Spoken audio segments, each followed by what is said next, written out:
I paid off my girlfriend's $80,000 loans, but when I lost my job, she left me for someone richer. College was supposed to be just another stepping stone. Study hard, get a degree, land a good job. That was the plan. I wasn't the guy who got distracted by love stories. Until Emily. I met her during junior year. She had this way of making you feel like you were the only person in the room when she spoke to you. Her laughter had this effortless charm, and damn, she was ambitious. She talked about starting her own marketing firm one day, about wanting more than just a job. She wanted a career, a legacy. I admired that. What I didn't realize then was how much that ambition came with baggage. Emily had student loans that could suffocate a small country. $80,000. That number alone would have sent most guys running, but not me. I was already working part-time in IT, had my foot in the door at a solid company. My future looked stable, and I figured if I worked hard enough, I could take care of both of us. I wanted to be her rock, the guy who made her dreams possible. At first, it was small things. I'd covered dinner when we went out. Then, I started helping with her rent. Just until I graduate, she'd say, her eyes full of gratitude. It felt good, being needed like that. A few months later, she was stressing over her credit card debt, so I stepped in. I'll help you get back on your feet, I told her, and I meant it. She had potential, and I wanted to be the one who helped her reach it. After college, she moved in with me. It just made sense. She was still looking for a steady job, and I had a solid salary now. I covered most of our expenses, groceries, rent, vacations. It never felt like a burden. It felt like an investment. We talked about marriage, kids, even house hunting in a few years. Every sacrifice I made was for us. She always reassured me, whispering about how I was the love of her life, how she couldn't imagine a future without me. The first year after college, she bounced between jobs. Marketing assistant, then social media manager, then a brief attempt at freelance consulting. Nothing stuck. I didn't mind at first. Finding the right job takes time, and I wanted to be supportive. But a year turned into 2, and she was still figuring things out.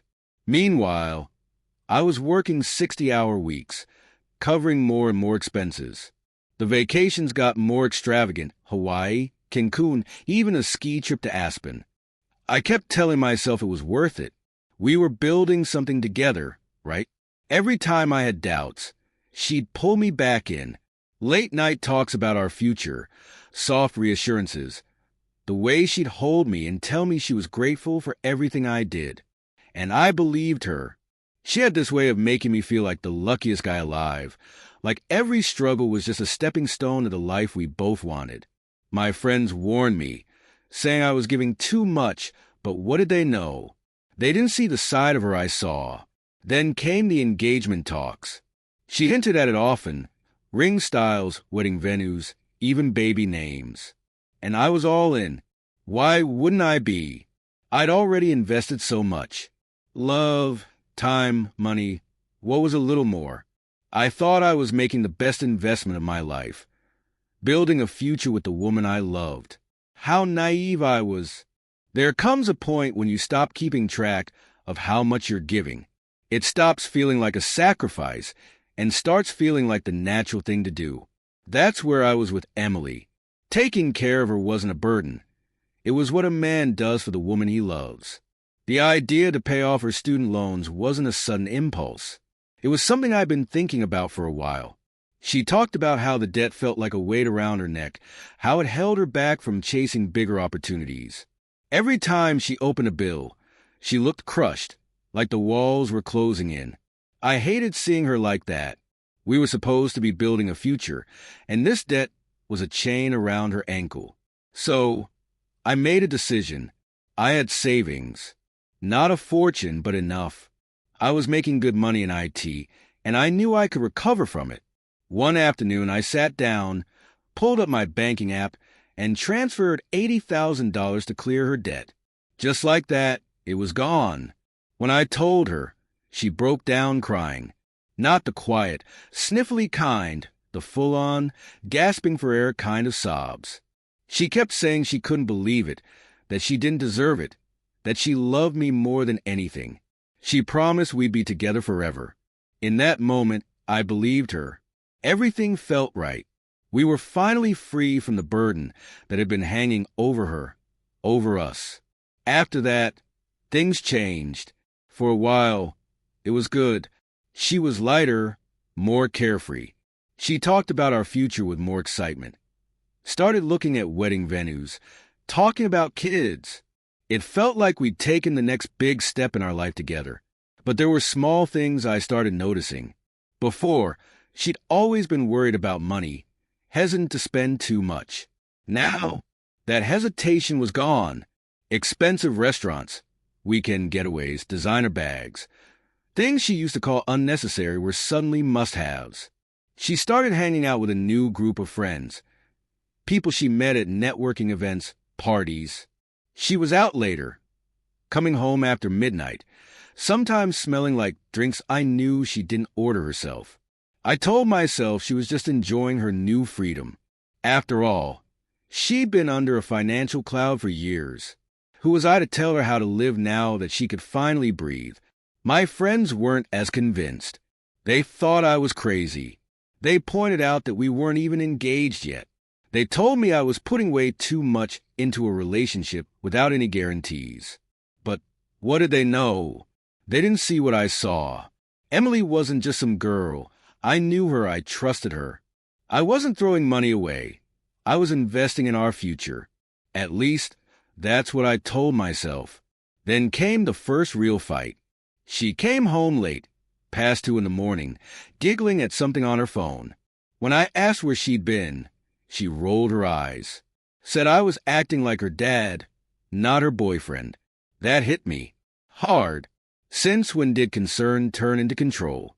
I let it go, told myself she was just tired, maybe a little drunk. But the fights kept happening. She became distant, less affectionate. She stopped talking about our future, started dodging questions about our engagement. She was slipping away, and I could feel it. I thought that paying off her debt would bring us closer, that it would be a fresh start for both of us. I had no idea that this was just the beginning. Losing my job wasn't something I ever saw coming.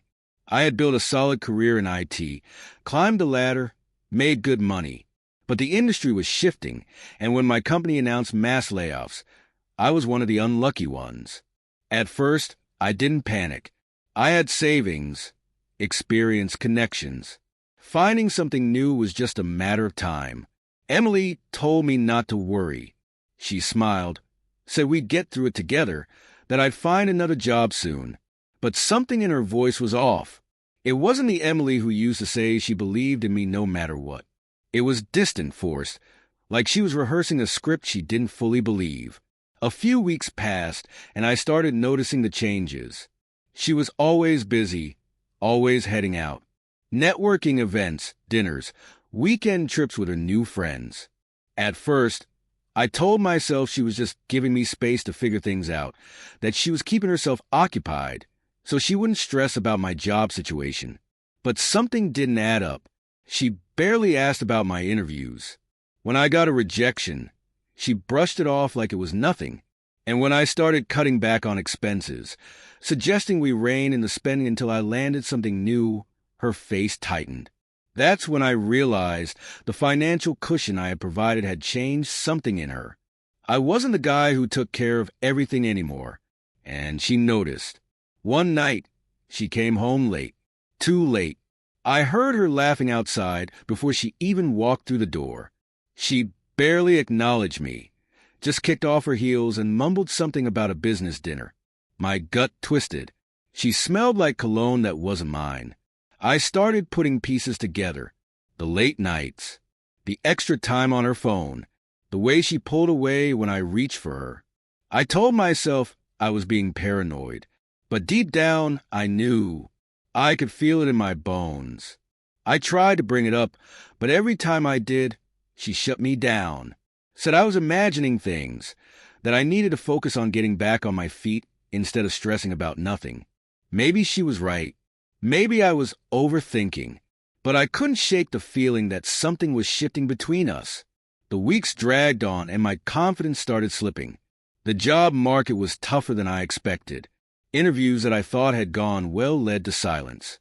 Rejection emails piled up in my inbox. The savings I once felt so secure about were shrinking faster than I wanted to admit. And Emily? She kept drifting further away. She started dressing differently, more polished, more expensive. New outfits, new shoes, things I knew she hadn't bought when money was tight. She wasn't worried about finances anymore, and that should have been a good thing. But it wasn't. It only made the growing distance between us more obvious. Then one night, she didn't come home at all. I waited, checked my phone. No messages. Called her. No answer. By morning, she finally texted, saying she'd crashed at a friend's place after a long night out. No apology, no explanation, just a casual excuse like it was nothing. That's when I knew. She had already started checking out. Emotionally, she was gone. She just hadn't told me yet. I thought losing my job was the worst thing that could happen. But I didn't know then that Emily had already started looking for my replacement. Months passed, and my situation didn't get any better. The job market was brutal, and every interview felt like a dead end. My savings, once a safety net, had almost disappeared. I started making adjustments, canceling subscriptions, skipping nights out, cutting unnecessary expenses. The reality was, we couldn't afford our lifestyle anymore. I brought it up to Emily one night. We should look for a cheaper place, maybe even move into a smaller apartment until things got better.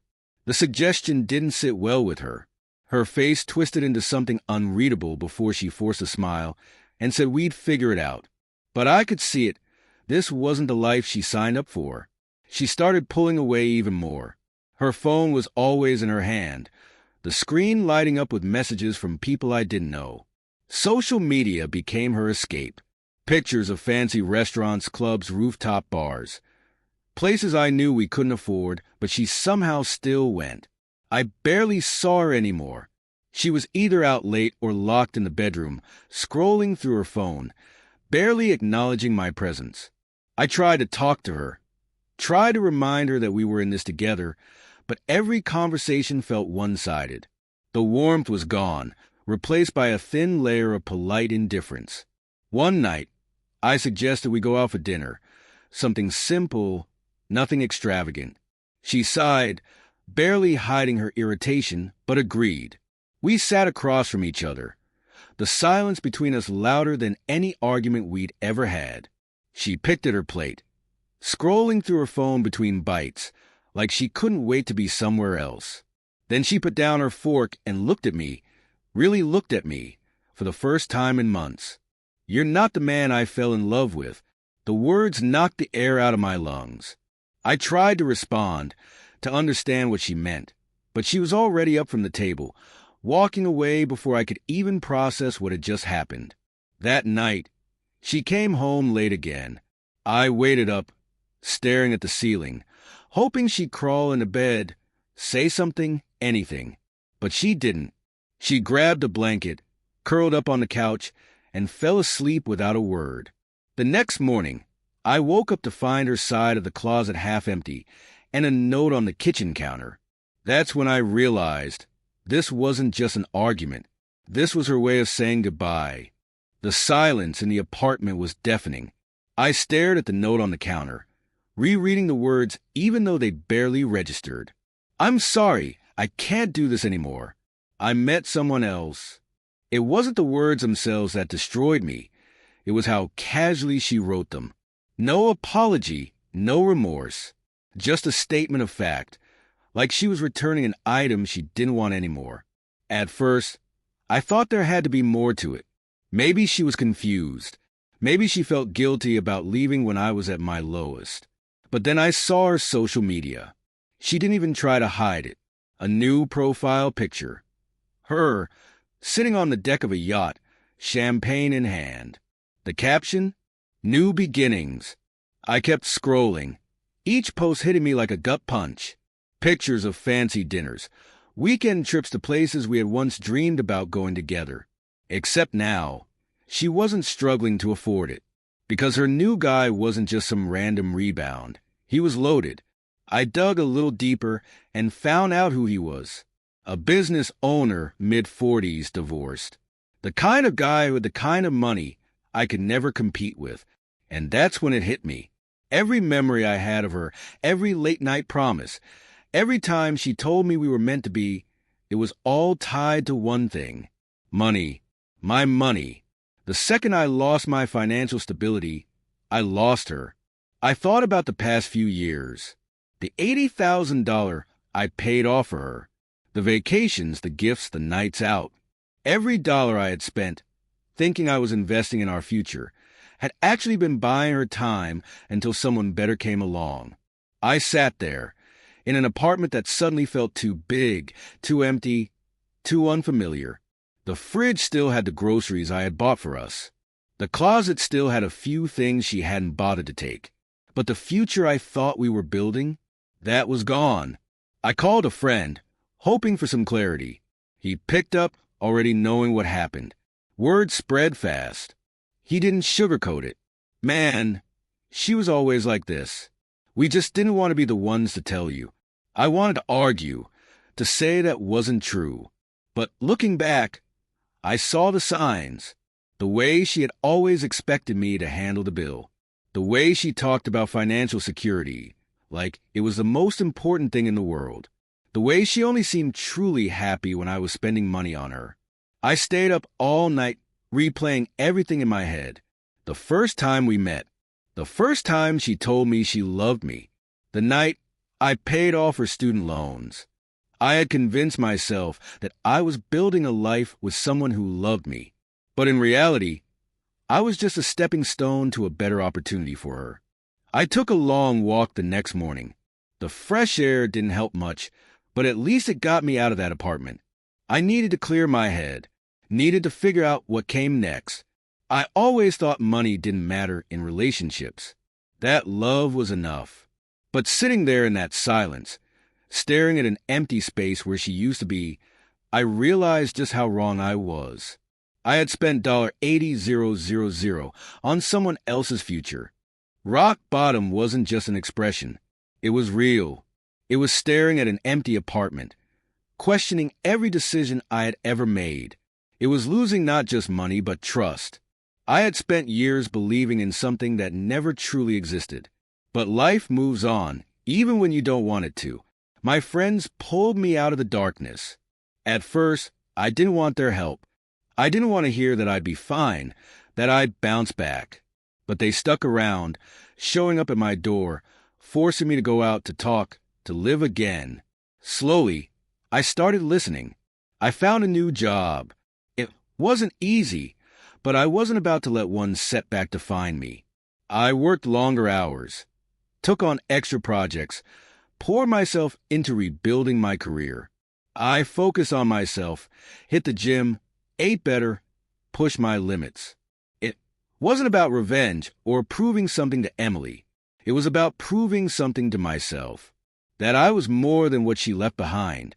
The first time I went on a date again, it felt weird. Like I was learning how to talk to women all over again.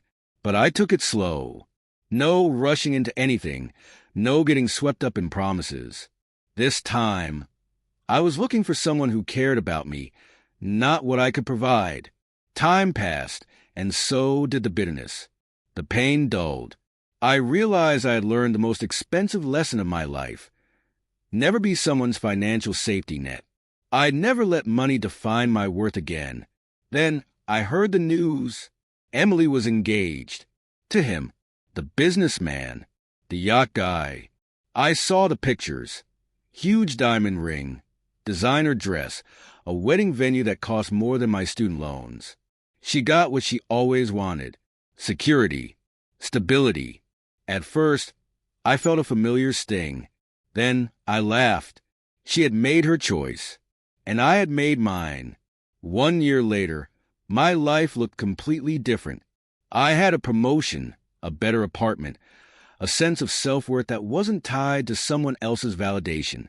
I was happy, really happy. Then she messaged me. It started with a simple, "Hey, how have you been?" A message I never expected, one that made my stomach turn, even after all this time. I debated ignoring it, but curiosity got the best of me. She told me she was married now, living the life she had always dreamed of. But something was off. Her messages started getting longer. She talked about how lonely she felt, how things weren't as perfect as they seemed. She hinted that her husband worked too much, that she missed the way things used to be. She asked if we could meet up, just as friends. That's when it hit me. She wasn't reaching out because she missed me. She was reaching out because, for the first time, she realized money wasn't enough. And for the first time, I didn't feel anger or resentment. I just felt free. And I will never forget what she said next. Her next message came late at night. A simple sentence that carried more weight than she probably intended. "I made a mistake. Can we talk?" I stared at my phone, feeling nothing. No anger, no satisfaction, just clarity. A year ago, those words would have turned my world upside down. Now, they meant nothing. Curiosity got the best of me. I didn't respond, but I checked her social media. The glamorous photos had stopped. No more vacations, no more extravagant gifts. Instead, her posts were vague, cryptic quotes about love and regret. The perfectly curated life she had built was cracking. A mutual friend filled in the blanks. Her new husband wasn't the dream she thought he was. Controlling, dismissive, more interested in his business than his wife. The kind of man who treated relationships like contracts. She had traded me in for a bigger paycheck, only to realize that money couldn't buy happiness. More messages followed. She admitted she had been selfish, said she had chosen wrong, that she missed me, missed us, that she wished she could undo everything. She wanted to meet, said she just needed to talk, that she owed me an explanation, that maybe, just maybe, we could find our way back to each other. I could have dragged it out, could have reminded her of the pain she caused, the money I wasted, the way she left me when I needed her most. But I didn't need to. She already knew. I typed out 2 words. Figure it out. Then I blocked her number. For the first time in years, I felt weightless. Not because I got revenge, not because I won, but because I was finally free. Free from the illusion that she ever truly loved me. Free from the anger, the regret, the what-ifs. I stepped outside, breathing in the crisp night air. My life wasn't perfect, but it was mine. I had rebuilt it from the ground up on my own terms. And for the first time in a long time, I smiled. Not out of bitterness, but because I knew I was no longer that naive guy who thought love was about sacrifice. I learned my lesson, and I would never make the same mistake again. Bye-bye.